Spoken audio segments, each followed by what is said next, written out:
The trendiest way to play college football these days seems to be huge offensive showdowns. Long gone are the days of big defensive squads. Bring out the playmakers. I told you the game to watch last week would be Baylor, West Virginia, didn't I? Think about this for a moment. Geno Smith in 4 games this season, well, let's make it 5 and add in his performance in this past Orange Bowl, has amassed 2,135 yards, 26 touchdowns, and no interceptions. We don't need to overload you with a scoring recap. Let's just get straight to some numbers, because who doesn't love some studly stats? The West Virginia quarterback finished the day 45 for 51 for 656 yards and 8 touchdowns. Receiver Stedman Bailey had 13 catches for 303 yards. Baylor quarterback Nick Florence brought his A game and completed 29 of 47 passes for 581 yards and 5 touchdowns. His leading receiver, Terrence Williams, finished the day with 314 yards, a Big 12 record. 2 quarterbacks' performances were enough to set school records for most passing yards in a game.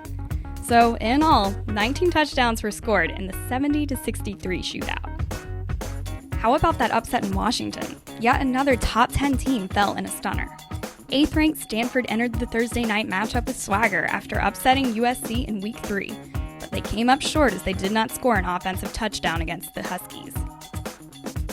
Though the Huskies trailed 13-3 late in the third quarter, they found momentum in a 61-yard touchdown run from running back Bishop Sankey. Washington put together a 9-play drive that ended with Kaysen Williams' 35-yard dash for the go-ahead score with just under 5 minutes remaining. Stanford failed to respond, and the final score was 17-13 as the Cardinal watched Husky fans flood the field. Looking at the Week 5 scores, it was anything but dull, though most college football fans said this was going to be a boring week. The Cornhuskers were comeback kings against Wisconsin Saturday night. Nebraska quarterback Taylor Martinez orchestrated 4 consecutive scoring drives in the second half to overcome a 17-point deficit to win a close one, 30-27. Texas quarterback David Ash led the Longhorns to victory, tossing 3 touchdown passes to Jackson Shipley, their leading receiver this season. But it was a close one. The Longhorns were challenged by Oklahoma State before pulling away with the 41-36 victory. Urban Meyer won his first Big Ten game as Ohio State grinded out a win versus Michigan State. Meyer said following the game, "This was a war. This was 2 sledgehammers going at each other." Buckeyes quarterback Braxton Miller heaved a 63-yard touchdown pass to Devin Smith in the third to give them a lead 17-13 and relied on the defense to finish the game.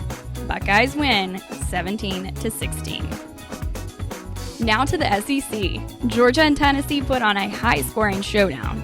After losing a 17-point lead, the Bulldogs regained composure thanks to their freshman running backs. Todd Gurley and Keith Marshall accounted for 5 touchdowns in the 51-44 win. The Dogs remain unbeaten. South Carolina rallied back from a 10-point deficit and scored 31 unanswered points in the second half to silence Kentucky and the Doubters 38-17. Thank Marcus Lattimore if you see him on campus Gamecocks. The powerful back accounted for 2 second-half touchdowns. They move into a tie with Georgia and Florida for the top spot in the SEC East. Which leads me to my game of the week. The Georgia Bulldogs will travel to Columbia, South Carolina. In their last meeting, South Carolina edged out Georgia 45-42. After both teams were caught slipping last weekend, I don't expect either to take this one lightly, as one team will inevitably suffer their first loss. The Bulldogs have put up 40 in every game they've played this season. South Carolina can crush you on the ground with Lattimore. It should be yet another crazy offensive showdown. That's all for this edition of The Road to South Florida. I'm Hayley Salyer. Enjoy your week.